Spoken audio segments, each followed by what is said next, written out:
स्थानिक आमदार आहेत आणि भविष्यातल्या आमच्या भगिनी त्याही आमदार होणार, आमचा त्यांचा शुभेच्छा आहेत। मी त्यांना या ठिकाणी दोघांना विनंती करतो की याआधी नेते मंडळीच आमदार खासदार झालेले पाहिले आम्ही, एक सर्वसामान्य कार्यकर्त्यामधला आमदार पहिली वेळ पाहिलाय आणि तो म्हणजे संजय उपाध्याय साहेब आपण आहात।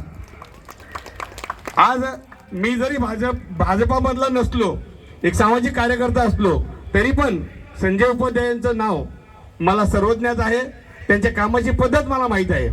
म्हणून मी या व्यासपीठाच्या माध्यमातून महाराष्ट्राचा प्रदेश अध्यक्ष म्हणून डॉक्टर शांताराम कारंडे आणि माझे सगळे सहकारी आपणास विनंती करतो की आमच्या समाजासाठी एक समाज मंदिर तुम्ही कुठेतरी आम्हाला जागा बघून त्या ठिकाणी बांधून द्यायला पाहिजे, कारण सगळ्या समाजाचे समाज मंदिर आहेत।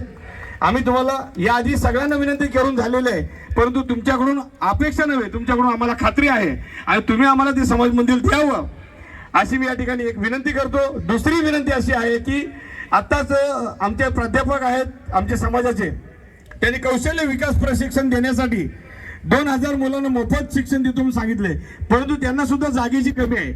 महापालिकेतर्फे काही जागा राखीव असतात, त्या राखीव जागांमधून आम्ही तुमच्याकडे निवेदन देऊ, तुम्हाला जे शक्य होईल, तुम्हाला अडचणीत टाकणार नाही, तुम्हाला जे शक्य होईल तर तुम्ही आम्हाला ती जर प्रशिक्षणासाठी जागा दिली तर हा समाज तुमच्या कायम पाठीशीने सोबत राहील। कारण आमच्या संजयताई जोशी सुद्धा आमच्या समाजाच्या नाहीत, परंतु कोणाला विचारलं तर सांगते आमच्या समाज आहेत, कारण आमच्या समाजासाठी त्या तळमळीने काम करतात। अशीच अपेक्षा आम्ही तुमच्याकडून करतो। एवढंच बोलतो, थांबतो। आता मी विनंती करतो की संजयताई जोशी यांना 2 शब्द मनोगत व्यक्त करायचे।